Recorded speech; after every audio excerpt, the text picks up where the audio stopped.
Bon, il y a des résultats aussi avant et après la Deuxième Guerre. Beaucoup parmi vous ne connaissez pas ces chiffres, mais c'est important de savoir. Entre 1928 et 45, donc 28 parce qu'il y a la crise, la plus importante crise de l'histoire, la crise des années 30, 28, 29 et 30. Donc il y a eu deux marchés baissiers pendant cette période, soit un environ tous les 1,4. Donc chaque 1 an et demi, 1 an et 5 mois, il avait de la crise pendant cette période. Depuis la Deuxième Guerre, il a eu 14 périodes baissières, donc soit environ une moyenne de 5 ans et demi. Donc vous voyez qu'après la Deuxième Guerre mondiale, la période baissière qui arrive diminue énormément.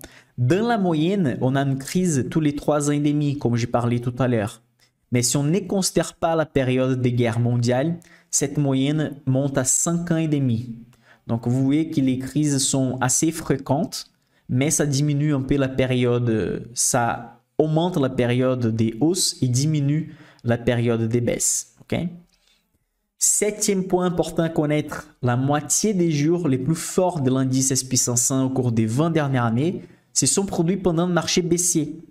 Et là, c'est intéressant. Là, c'est vraiment intéressant. Il y a des articles intéressants par rapport à ces sujets parce qu'il y a des gens qui disent « Ok, si ça baisse énormément, donc c'est sûr que c'est pendant les crises que ça va monter énormément. » Nous sommes d'accord. Mais du coup, il y a des gens qui pensent de la façon suivante. Mais donc, ici, j'évite les pires jours de la bourse pour rentrer sur les meilleurs jours. Ça veut dire j'évite les jours des baisses et je rentre dans les marchés quand les marchés sont déjà tout en bas. Vous pouvez essayer de faire ça.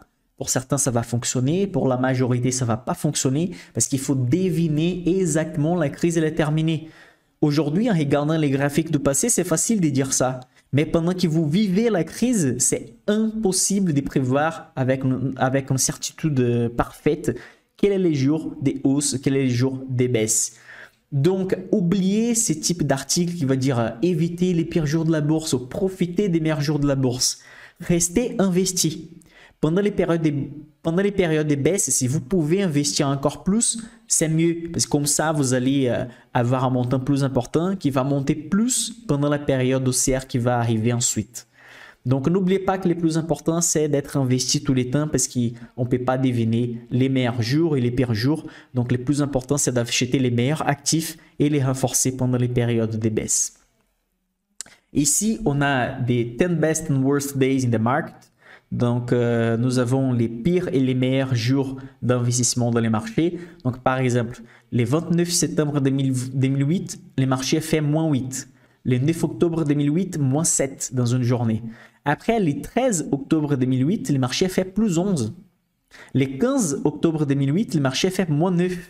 Le 28 octobre 2008, les marchés ont fait plus 10. Donc, vous voyez, c'est impossible de prévoir ce type de mouvement.